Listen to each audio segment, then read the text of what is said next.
Welcome back. Here we go, guys.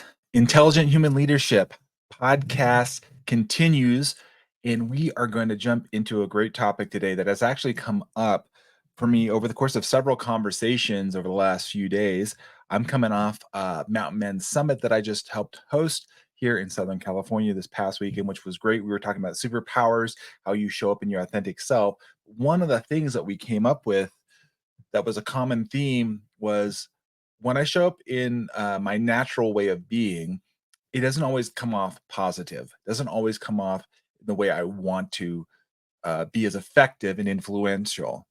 And I thought it would be a great conversation to have on the podcast today. The problem that we face in communicating. We all know communication is vital.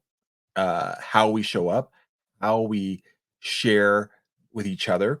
Um, for those of you that have followed me on the Business Roundtable podcast, I've had a group talk about the communication code, which I'm going to hit on again today. For those of you who watch me on the YouTube, the video feed, you'll be able to get a snippet and see my the book, and also I will bring up and share my actually own assessment here from the Giant OS system. But the problem I see here is that there are some folks that really struggle, and I'm going to focus and zero in on this particular aspect of critique, giving critique. You might remember in a past episode, we talked about the power of seeking feedback. And there's another thing about giving feedback, right? How do we do that in an effective way? How do we bring communicate critique effectively to where it's building, I call calling people up, I was like calling people out. There's an intensity that can be brought that can be very damaging, but if you're very thoughtful, considerate in the way that you're presenting your critique, you're going to have much more of an impact in those that are receiving it. And so, one thing I really like about Giant, as you guys hear me as a Giant certified guide, is I bring different tools out of the toolbox. And this is another one that's a really great tool. And in fact, you can actually do it for free on my website. And if you message me, I'll send you the direct link uh, where you can actually take this free assessment for how you communicate it and where are your strengths in communication, from collaborating, showing care, celebrating, critique, clarifying. These are all different ways of communicating, and it's received on the other end differently. You may be expressing one way, and it may be received differently on the other end. And so, if we're not conscious of this, uh, then we're going to stunt our growth ourselves and our team. There's a difference between constructive and destructive critique, right? And so, how we do this, and if it's done well, it's going to show up in how your team behaves, how they cooperate, how they collaborate. Um, what is that culture and synergy you're experiencing? And we can inspire innovation, inspire and engage your team. Um, if we rule out of fear, manipulation, oppression.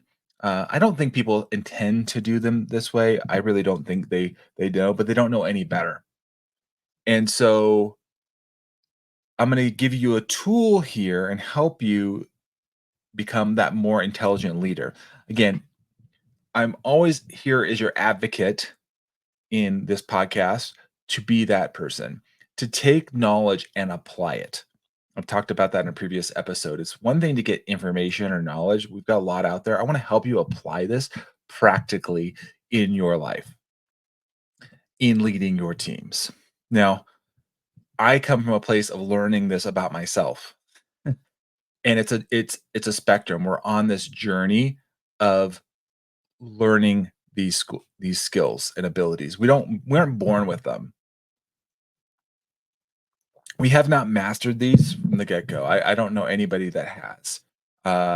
And so I want you to be patient with yourself and know that you're on a journey of these things, and we're going to zero on today specifically on critique. But there's different aspects in the communication code book that really breaks down other aspects. Like I said, how we show care, how do we collaborate, how do we clarify, how do we celebrate other people. And so part of this is tied to our natural way of being, or our voice order.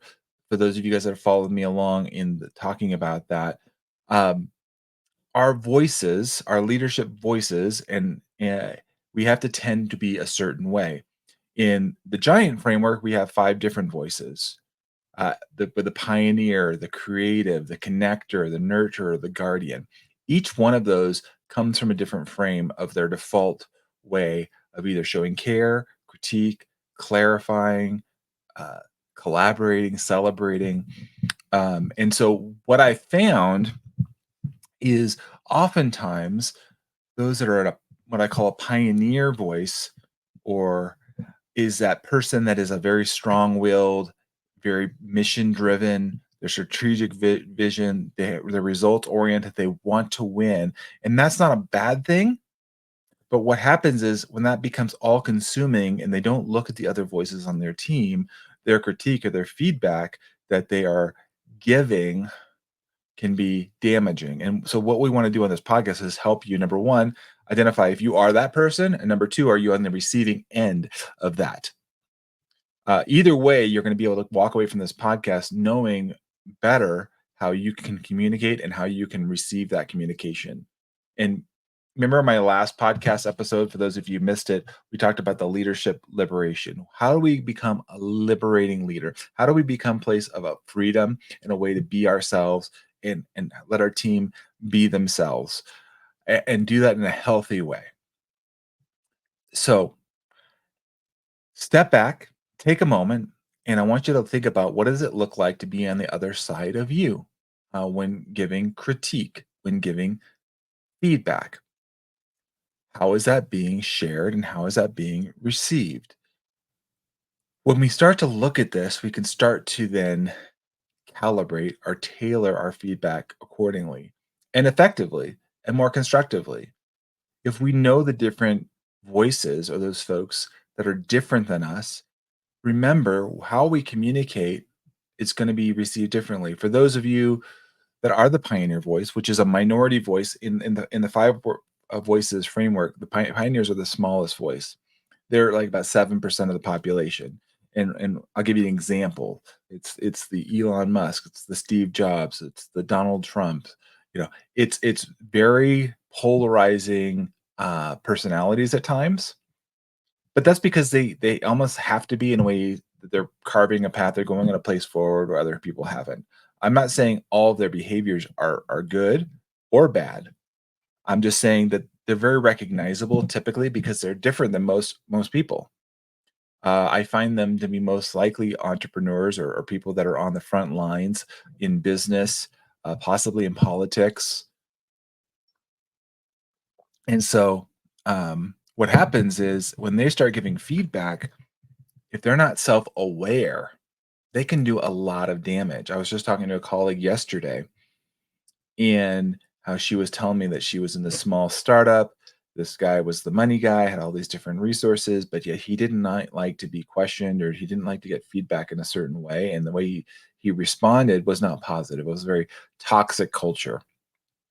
And so if you don't have a good balance of your team in that, you're going to have groupthink, and you're going to be doing more long-term damage than you are sustaining your company, your organization. And so we want to make sure we can understand what our voice is and how it's presented, calibrate that voice.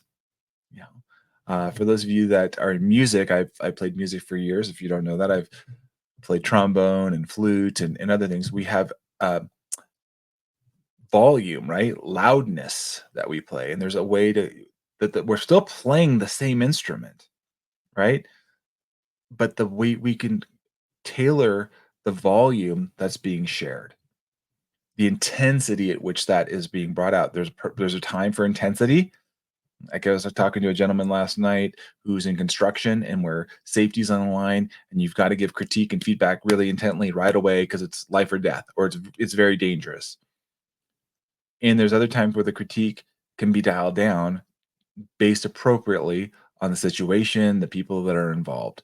So as we understand our identification, then we can calibrate that, and then we can then navigate having these difficult conversations without creating the unnecessary conflict that may come along with that.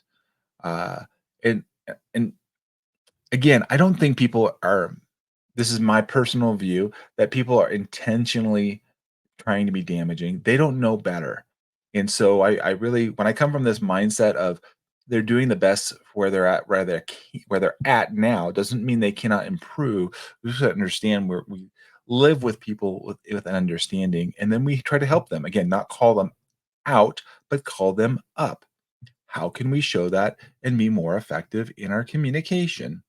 How can we show critique that's helpful and productive and not damaging? So I'll start with positive critique because I think critique is not bad or good. It depends on how it's used. We all need critique. I don't think there's nobody out there that doesn't need critique, in my opinion, because it helps you become better. It helps you, you know, look at and inspire you improvement and morale. It can help with empathy and clarity when we give positive critique. Uh, what I've found is when you enroll people and they know that you're looking for their highest and best good, and that's what we do here on the Intelligent Human Leadership Podcast. We're here about empowering others, looking out for their best good by leading ourselves well, and then we lead our teams. Um, I need to be able to hold a mirror and look at myself. I need to look critically and be able to receive feedback on the facts of my life. When we look at the facts of our life, they're not good or bad, they just facts.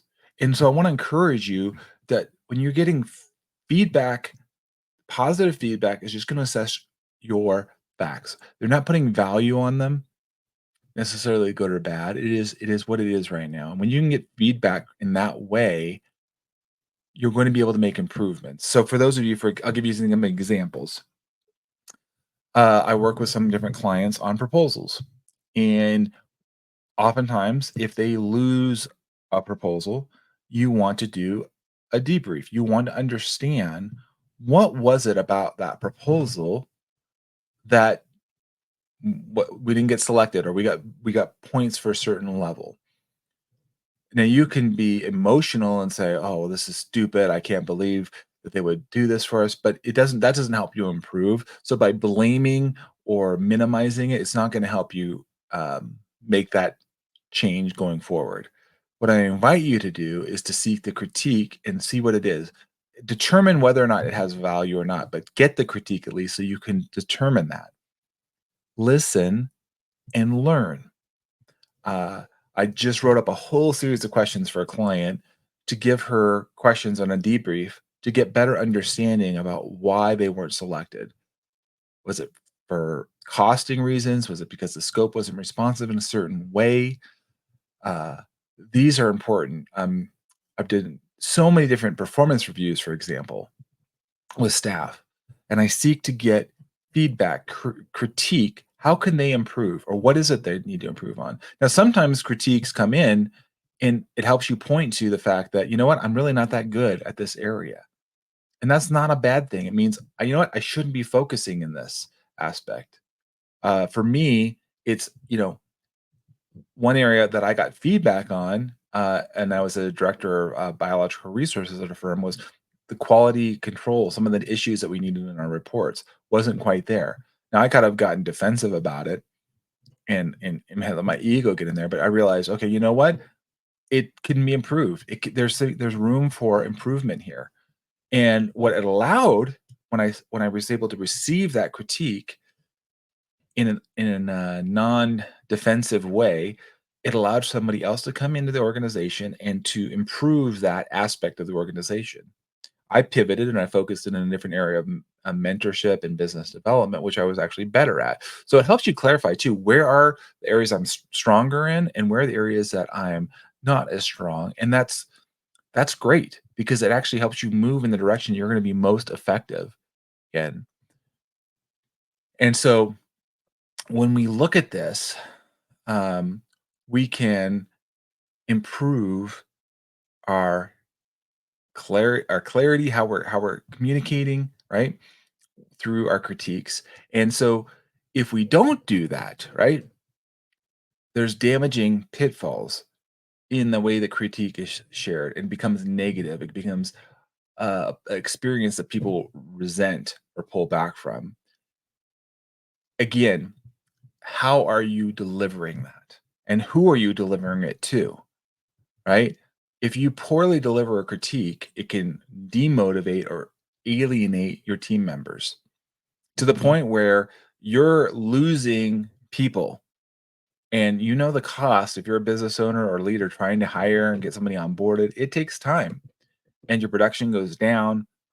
So you're much better trying to manage what you already have. Of course, there's always attrition, but if your critique is really scathing, and what we did, I was talking to some men last night, and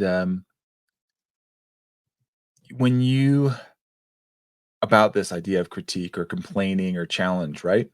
We all have challenges, and so are we able to show grace, understanding, appreciation for where this person is coming from, or are we just stuck in you know our own perspective? Like, put ourselves in their shoes, listen and learn from where they're coming from. If this risk, because you can become, the risk of your critique could be even perceived as more personal than it is professional, if you're not careful and not aware. Uh, this can lead to lawsuits. This can lead to a lot of complications, which you don't want to have. You want to be really clear in that. You don't want to go through litigation and feedback because they feel like they're unduly um, persecuted or singled out for critique. Uh, and that's not going to leave you being that intelligent human leader. That's going to leave you uh, ineffective in leading teams. So the importance of timing, context, tone. Um, how many of you have ever started writing an email back? Again, firing critique as to a response, and slow down before you hit that send button. How many of you you know had that feeling like, man, I wish I wouldn't have sent that, or I should have delayed my response, especially on phones, right? We can text real back really quickly. Understand that. And remember, writing is a different, you have to infer tone. That is hard because you don't know how it's coming across. So when is the right timing to share critical feedback? I've even asked people this. You could use this as an example. Are you willing to receive feedback at this time? Are you open to receiving that? Some people are not, and honestly, if they're not, even if these are coworkers, and they're like, "No, I don't really hear it." You can share it, but it's really not going to have the effect that you desire, and in fact, it's probably just going to make a more of a wedge. But you'll give some. The fact you'll understand that the person says, "No, I'm not in a place." However, what I would suggest if they defer that to you, say, when would be a good time in the next day or two? Shouldn't be going on for days or weeks. You should be able to find a resolution, or at least share. Maybe you don't have a resolution, but at least you're able to share a critique uh, in a healthy way. And so, where I found this, there's so many different scenarios here. I could go on probably for this whole podcast just talking about this alone. But an example of again, negative critique, where I've seen, unfortunately, is where this is brought out of anger, out of frustration. It's done in front of a group, where you're singling out somebody and making them feel really bad. The other group feels threatened because they don't know if they're next. Uh, and so, look and reflect on how you communicate. So I'm gonna show you a tool here briefly, where you can go in. And for those that are watching this podcast, you're going to get a little sneak peek into my own uh, communication code assessment. And so, what does that look like? I want to see David. So I'm going to share that with you here, and you guys are going to get to see that on my screen. And I'll describe it to you for those of you that are listening in. Uh, when we when we look at the communication code assessment, it's a very quick little tool, and I'm going to scroll up here so you guys can see it. So it literally it just takes about 15 minutes, and there's a number of questions, and this is absolutely free. So those of you that are watching here, you guys can check it out. I'm going to zoom in so you can see it a little better. There we go. And this is just gives you an assessment report. So remember, we were talking about where we are critique. This is not only going to talk about critique, but it's going to cover other areas and give you an overall communication score. And so when you take this assessment, what I want you to see is, where are you showing up well, and where are you showing up maybe not so well, in the sense of how you show up in 5 key areas: care, celebration, collaboration, clarification, and critique. And we've been focusing critique on this episode, and future episodes I'll dive deeper on other aspects. But if you look at my overall score, I have about 84%. This means, I have areas to improve. This includes all 5 areas that's covered in the book. And again, we talk in more detail here in my coaching one-on-one. But I'm going to scroll down to critique for me in this particular one. Is that's the skill that is a constructive tool, like we've been talking about, enables growth and improvement. For me, I scored 91%. So I feel like this is an area that's obviously stronger for me. Um, Other areas I'm not as strong on, but giving critique is one of my areas of strength. And so if you're struggling in this, and you guys can see the full report here, and it gives you some ideas and things on how to go forward. Um, you can easily just click the link, and I'll take you to the communication code assessment. You guys can see it right here. This is what it looks like, where you get to go take 35 questions, about 15 minutes, and see how proficient you are in these areas, and look at, am I really good at sharing in the area of critique and others. um, I'm going to come back here as we're wrapping up this episode.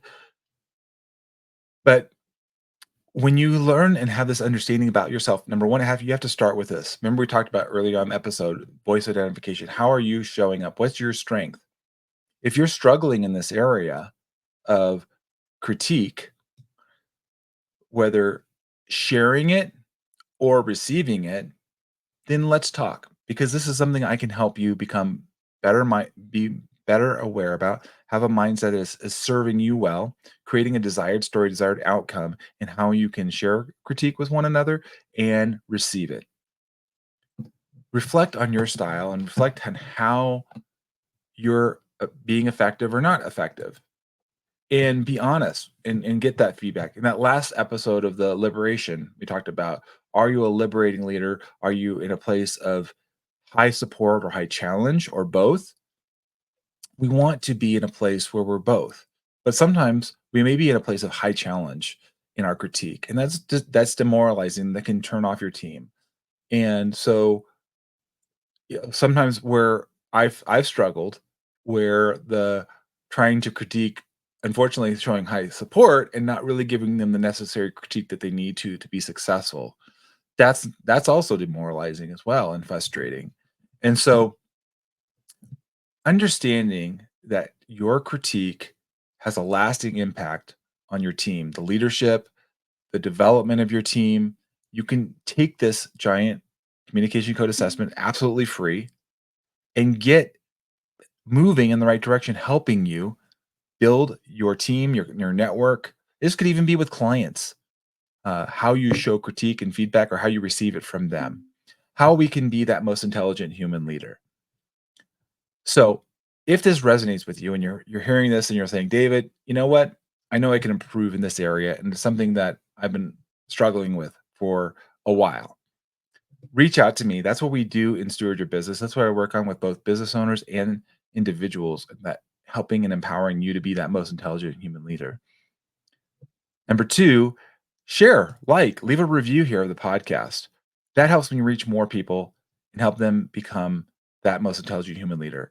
My point here in the podcast is bringing you value and bringing you ultimate victory in your life, becoming more successful in your business, in your relationships, ultimately, right? Because it's not just your business. We talk about that here, but it spills over into your relationships. Hopefully, the stress that you feel in your physical body goes down. You're feeling healthier and well, and you're at peace in your life, and you're finding that place where I'm getting wholeness, And so that's where I'm along. I'm your advocate here, David Carr, steward your business. I appreciate you guys following along, connecting with me, whether it be LinkedIn, Facebook, Instagram, you name it, TikTok even. Just look up David Carr, connect with me. I would love to hear from you. I love your feedback, love your comments, and I want you guys to keep coming back more so you will know that I'm an advocate here on the Intelligent Human Leadership Podcast, guiding you and your teams to become the best that you can be. Until next time, take care, you guys. Keep communicating well, sharing critique positively and effectively, leading your teams effectively. Thanks, guys. Have a great day. We'll talk to you soon.